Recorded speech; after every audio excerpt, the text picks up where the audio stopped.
你有冇試過明明先啱啱食完晏晝飯，返到公司坐低冇幾耐，成個人就開始攰到好似俾人抽乾咗咁？仲有唔知點解食完飯冇耐，個肚又開始咕咕聲，啱啱先食完唔夠2個鐘。如果你有呢種感覺，你身體入面可能正喺度上演緊一場你睇唔到嘅過山車遊戲，而主導呢場遊戲嘅就係一個你成日聽但可能完全誤解咗嘅字眼糖。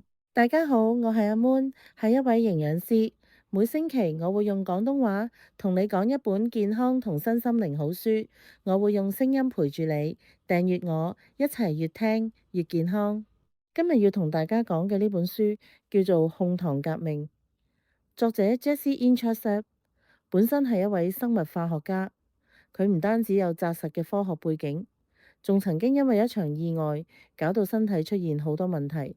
就係嗰陣，佢開始用連續血糖監測儀去觀察自己身體嘅變化，結果發現咗一個震撼嘅事實：原來我哋身體好多莫名其妙嘅攰、食慾失控，甚至長期健康問題，背後都同一樣嘢有關，就係血糖飆升。呢本書唔係叫你戒糖，更加唔係叫你捱餓，而係用一套好科學但又極之簡單嘅方法，幫你喺唔改變食物嘅大前提下，淨係改變食嘅次序同方法，就已經可以逆轉呢一切。跟住落嚟，我會帶你深入拆解呢本書嘅核心，話俾你知到底咩係血糖飆升，佢點樣喺你唔為意嘅時候搞亂你成個身體，同埋最重要嘅，你可以點樣用10個窿罅嘅小技巧，令到啲糖突然之間乖乖聽話。首先，我哋要搞清楚一個最基本嘅問題，到底我哋成日講嘅糖，即係 glucose，喺身體入面做緊啲乜？glucose 中文叫葡萄糖，佢本身唔係壞人，相反，佢係我哋身體最主力嘅燃料，尤其係個腦，幾乎全靠佢嚟運作。你每一下諗嘢，每一次記憶，每一個學習，都需要葡萄糖嘅供應。問題唔係有冇葡萄糖，而係佢嘅速度同分量。我哋平時食嘅嘢，主要嘅碳水化合物來源有3種：澱粉、纖維同糖。澱粉好似薯仔、白飯、麵包，就係一大串葡萄糖黐埋一齊嘅鏈條。我哋身體入面有種酵素叫 alpha amylase，佢嘅功能就係將呢條鏈展開，變成獨立嘅葡萄糖分子，等身體可以吸收纖維呢。佢都係葡萄糖組成嘅，但佢嘅結構唔同，硬淨好多，人體根本分解唔到，所以佢會直行直過。雖然冇熱量，但對腸道健康極之重要。至於糖，就係最簡單、最快被吸收嘅形態。正常嚟講，當你食完嘢，啲葡萄糖入咗血，身體會分泌胰島素，將多餘嘅糖送去肝臟同肌肉儲存做糖原，以備不時之需。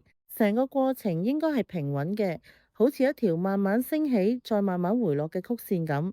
但問題嚟啦，喺現代嘅飲食習慣下，好多人條曲線根本唔係平穩嘅山丘，而係直情好似跳樓機咁，嘭一聲飆上去，再急墜落嚟。呢個就係書入面講嘅血糖飆升。點解會咁？因為我哋成日食一碗白飯、一個麵包或者飲一杯果汁，呢啲嘢入面嘅澱粉或者糖分完全冇任何阻礙，喺消化系統入面，好似開咗高速公路咁，瞬間就變晒做葡萄糖湧入血液。當呢個濃度喺短時間內升得太快，身體就會進入一個混亂狀態。你可能會問：血糖飆升咪飆升咯，我又冇糖尿病，有咩好驚？呢個就係最致命嘅地方。作者喺書入面用咗好大篇幅去解釋。就算你完全冇糖尿病，甚至你嘅空腹血糖指數係靚仔到爆，只要你餐後出現血糖飆升，你嘅身體就會被侵蝕。佢將呢種經常性嘅飆升形容為一種分子層級嘅傷害。點樣傷害法？我講幾個最關鍵嘅。第一係粒線體過載。粒線體係細胞入面發電廠，負責將葡萄糖轉化成能量。當你血糖飆升，即係大量葡萄糖一次過湧入，呢間發電廠就會一下子處理唔切，好似塞車咁。處理唔切之餘，仲會流出大量嘅自由基。自由基係咩？你可以想象佢係一群失控嘅破壞分子，會周圍攻擊你身體嘅細胞，造成氧化壓力。你成日覺得攰，覺得腦霧，覺得個人散晒，好多時就係因為呢個位開始頂唔順。第二係糖化作用，呢個名詞大家可能喺護膚品廣告聽過。書入面解釋，當血液入面嘅葡萄糖濃度太高，佢哋會黐落其他分子度，好似蛋白質同脂肪。呢個過程會搞到啲組織硬化，失去彈性。書入面用咗一個好鮮明嘅字眼，由內到外煮熟你，皮膚失去彈性，關節僵硬，血管變硬，全部同呢個過程有關。最慘嘅係，一旦被糖化咗嘅分子係永久性損壞，冇得返轉頭。第三係胰島素阻抗，呢個係最經典嘅惡性循環。你成日血糖飆升，身體就要不停咁噴射胰島素出嚟，將啲糖搬走。噴嘅次數太多，細胞開始麻木，唔再理會胰島素嘅信號，結果身體要噴更加多嘅胰島素先搞得掂。到最後，搬糖嘅系統崩潰，血糖長期偏高，呢個就係邁向二型糖尿病嘅前奏。呢啲嘢聽落好學術，但佢哋反映喺你日常生活嘅症狀。你一定經歷過飯氣攻心，食完飯之後嗰種突如其來嘅攰，頭腦混沌，仲有明明食飽咗，但過咗陣就好想食甜嘢嘅強烈渴求。講完個機制，我哋正式進入全書最實戰嘅部分。作者喺書入面強調咗一個極之重要嘅概念：控制血糖。重點唔係唔好食乜，而係點樣食。佢提供咗好多個策略，而頭三個係同一個大原則有關，就係改變食嘢嘅次序。你冇聽錯，淨係改變你嘅餐膳放入口嘅先後次序，就可以將你餐後嘅血糖飆升幅度大幅降低。呢個原則叫次序飲食法，方法好簡單。食嘢嘅時候，先食纖維，再食蛋白質同脂肪，最後先食澱粉質同糖。點解會 work？ 首先，纖維入到腸胃，會好似喺你嘅腸道入面鋪咗一層好煙韌嘅網。呢個網有幾個功能。第一，佢會減慢頭先講過嗰種分解澱粉嘅酵素嘅活動，即係話你後面先食嘅白飯、麵包，佢哋變做葡萄糖嘅速度會慢好多。第二，纖維會延遲你個胃將食物排空去小腸嘅速度。小腸係吸收葡萄糖嘅主要場所。如果啲食物慢慢先落到去，葡萄糖就係慢慢咁入血，唔會一次過湧入。第三，纖維本身會喺小腸形成一道物理屏障，直接阻礙葡萄糖穿過腸壁入血。書入面提及有研究顯示，呢種食法對減低血糖飆升嘅效果，甚至可以去到同某啲糖尿病藥物相若嘅水平。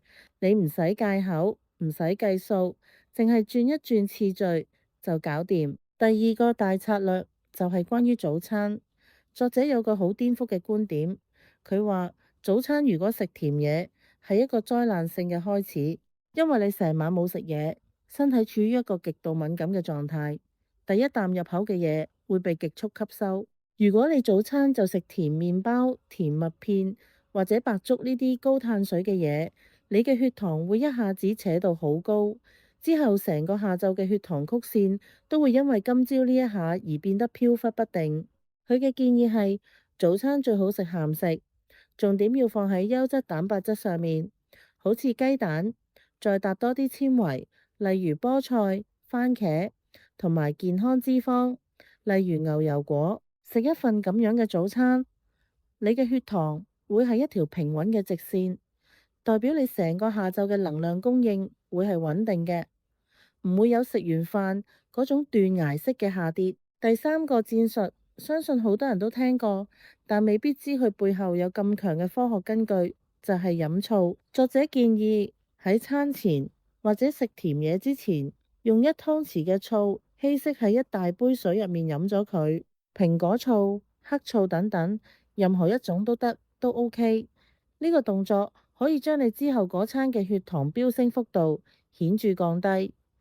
秘密係醋入面嘅醋酸，佢會短暫令咁分解澱粉嘅酵素失效。酵素一瞓覺，你食落肚嘅飯同麵包就冇咁快變成糖，成個過程就會慢落嚟。除咗食嘅先後次序同埋飲醋之外，書入面仲提供咗一個非常有效嘅戰術，就係餐後運動。你可能會諗，吓，食完飯去做運動，唔係話食完飯唔可以即刻跑嘅咩？放心，作者講嘅唔係叫你落街跑個10K，佢講嘅只係食完飯之後落街散步10分鐘、15分鐘就夠。點解散步會有用？因為你散步嗰陣，肌肉喺度收縮，佢哋需要能量，而呢個能量就係由 ATP 提供。ATP 喺粒線體入面用葡萄糖製造出嚟。換句話說，當你食完飯，啲葡萄糖正準備湧入血嘅時候，如果你行一陣，你嘅肌肉就會搶先一步將呢啲葡萄糖燃燒咗佢，用嚟做能量，咁就唔會有多餘嘅糖累積喺血液入面搞破壞。要注意嘅係，最好食完飯之後即刻去，因為呢個時間點啲糖仲未完全吸收，你嘅肌肉可以截住佢。你等2個鐘先去做運動，血糖飆升已經發生咗，你就只係燃燒緊已經儲存好嘅糖，效果就冇咁直接。書入面仲提到一個好多人有嘅誤區，以為食水果好健康就任食。作者解釋，水果入面有2種糖，葡萄糖同果糖。葡萄糖會直接令血糖升，而果糖雖然唔會直接推高血糖，但佢只可以去到肝臟代謝，而肝臟處理唔切嘅話，就會將佢直接變成脂肪。所以佢建議，如果你要食水果，最好揀啲低糖嘅，例如藍莓、士多啤梨，而唔好揀提子、芒果呢啲高糖嘅。仲有，千祈唔好就咁飲果汁，榨汁會將水果入面最寶貴嘅纖維全部隔走，剩低嘅就係一杯高濃度嘅糖水。講到呢度，你可能會問，咁如果我出街食飯，或者食啲全部撈埋一碟嘅嘢，例如湯飯、炒飯，咁我點樣先食纖維啊？作者都有諗到呢個問題，佢話如果情況唔容許你分開次序食，咁你就要記住第2個原則，永遠唔好單獨食碳水化合物。即係話，如果你要食一件甜嘅生果，你應該食脂肪同埋隻蛋白質。例如食蘋果嘅時候，搽啲無糖花生醬，因為脂肪同蛋白質同樣可以減慢你個胃排空嘅速度。就算佢哋撈埋一齊，只要有呢啲緩衝物存在，糖分嘅吸收速度都會慢過你就咁齋食一個蘋果。呢個策略嘅精髓在於，佢唔係要你同美食作對，而係要你學識點樣馴服啲糖。書入面有一句說話我好中意，你唔需要放棄你中意食嘅嘢，你只需要學識點樣用一個更聰明嘅方法去食佢。除咗呢啲方法，書入面仲討論咗點解我哋咁難抗拒甜嘢。呢個就關乎到一個好關鍵嘅荷爾蒙瘦素。瘦素係負責通知大腦我飽啦、停口啦嘅信號。但當你成日血糖飆升，導致胰島素長期偏高嘅時候，高濃度嘅胰島素會阻擋瘦素嘅信號傳遞。換句話講，你個腦收唔到飽嘅信息。與此同時，另一種叫飢餓素嘅荷爾蒙就開始活躍，不斷催促你食呀食呀。呢個就解釋咗點解你成日覺得食極都唔飽，同埋啱啱先食完飯冇耐就開始心思思想食嘢。呢個機制就係令到好多人陷入食嘢、血糖飆升、胰島素升高之後感覺唔到飽，再繼續食嘅惡性循環嘅元兇。而你只要跟住作者嘅方法，穩定咗血糖，呢個循環就會自動解鎖。講到最後，我想同大家分享書入面一個令我覺得好有希望嘅觀點。作者話你身體嘅修復機制係好強大嘅，就算你過去幾十年都係亂咁食，只要你今日開始跟住呢套方法，你嘅粒線體會開始修復，你嘅胰島素敏感度會慢慢提升，你身體嘅發炎指數會下降。你唔需要完美，你只需要開始。好多人將健康飲食當成一種懲罰，覺得要捱餓，要同美食告別。但呢本書用科學話俾你聽，真正嘅健康係可以同美食共存。你唔使同塊扒過唔去，你只需要喺食塊扒之前食多2條菜。你唔使同杯奶茶講再見，你只需要喺飲奶茶之前飲杯稀釋咗嘅醋水。你嘅身體係你唯一一個由出世跟你跟到老死嘅拍檔，你點對佢，佢就點對你。由今日開始，試下改變你餐盤入面嘅次序，你會發現原來唔使捱餓，唔使戒口，都可以令個人精神返，皮膚好返，仲可以同嗰種纏繞你多年嘅食完就攰講拜拜。我哋追求嘅從來唔係一個完美嘅數字，而係一個有活力、有選擇權嘅人生。而你嘅每一餐都係一次選擇，揀啱次序，你就可以將每一餐都變成你身體嘅燃料，而唔係負擔。如果你都想開始呢場控糖革命，不如就由聽日早餐開始，將你餐盤入面嘅嘢調一調位，你嘅身體會喺好短時間內用行動多謝你。今日嘅影片分享呢度，我哋下條片再見，拜拜。